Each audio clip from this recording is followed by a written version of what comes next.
तुम्हारे अब्बा को जिद चढ़ गई है उमैर को वापस लाने की। Really?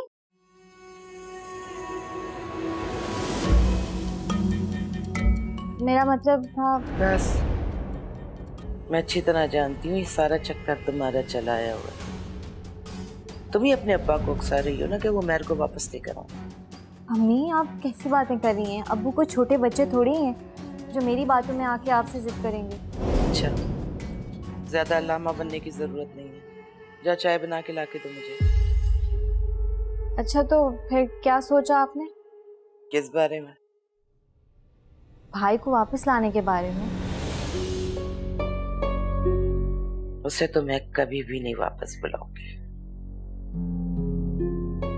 और अगर आपका इनकार सुन के अब्बू की तबीयत फिर खराब हो गई तो?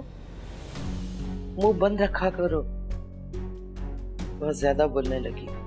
जाओ चाय बना के लाके दो।